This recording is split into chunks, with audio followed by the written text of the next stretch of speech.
So we first noticed that something wasn't quite right with India. I mean, we remember this period distinctly. It was Thanksgiving, it's a long weekend. We had plans as a family, we were going to a water park. While she's wanting to run and chase and jump in the water and go down slides. And then we noticed that she's limping a little bit. And then we looked for the bruise, there's no bruise there. And then we noticed it kind of started to progress quite quickly beyond just a limp to being quite unstable on her feet, and then holding her arm in a strange kind of way, and her shoulder, and then her hand, and sometimes she'd like clench. And so after that weekend, nothing changed, and I suppose it's like a mother gut thing. You just know something is not right. And I spoke to one doctor and they were like, I'm not too sure what it could be, maybe get an x-ray, she could have broken it or something. So I said, could I get a second opinion? Because I just knew something was wrong. So another doctor came in, and as soon as she saw the symptoms, she said, go straight to Nicholas. I'm going to call the ER and I'll let them know that you're coming.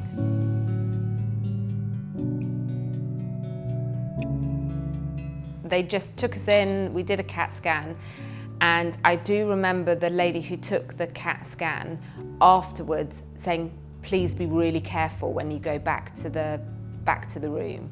And at that point I was like, she's seen something, because she was very worried about her falling over on the way back from the CAT scan to the emergency room. the door opens and whatever duty doctor had been caring for us and the duty nurse walk in with about 8, 10, 12, I forget, other people. That whole thing was the biggest blur because that's probably been the hardest part of the whole journey. When you get that news and they tell you that India has a brain tumour that is big and it's taken up a lot of their headspace, putting pressure on the brain, and while they've only done a CAT scan and they need to do more tests, they can confidently say it's a brain tumour and they can confidently say it's malignant.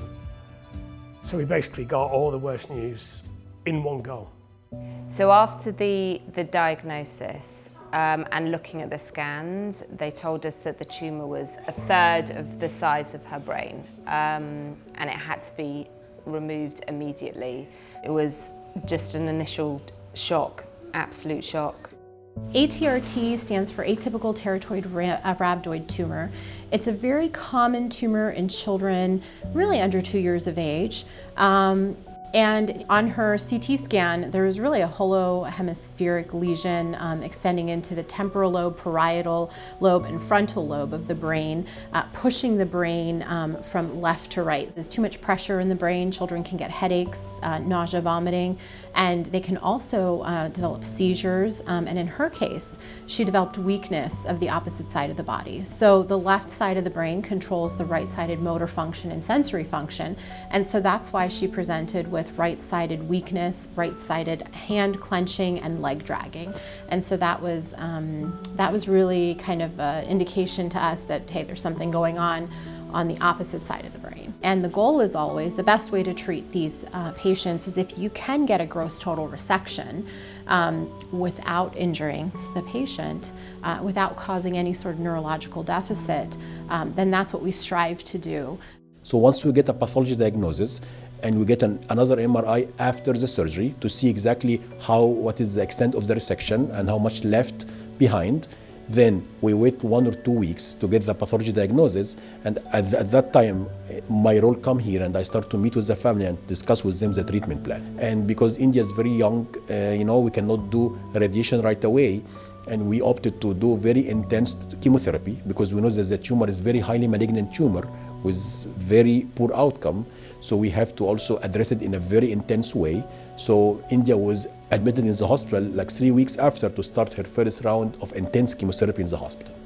And then we were put on like a maintenance drug because we thought she reacted very well to chemotherapy. So that was great. And then the radiation helps.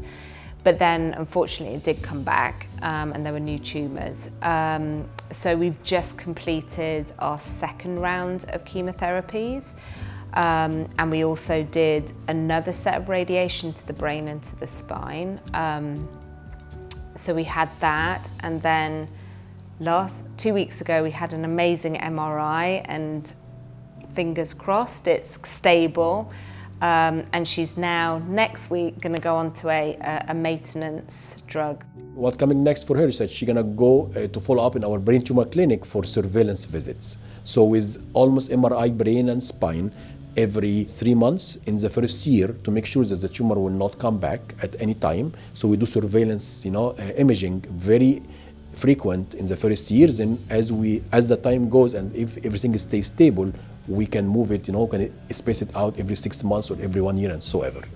As a family, we're really grateful that we ended up at Nicholas. Nicholas found us, we found Nicholas. Geography plays a part. We've since learned that people travel continents to have treatment at Nicholas, so we were very lucky to have such specialist care, especially so as we went deeper into this journey. A beauty of living in a big city is that you have got, options and choices and places that can care for you. We didn't have to be in an emergency helicopter, we didn't have to fly across oceans to be here. We could be here, and we were very grateful that Nicholas was on our doorstep.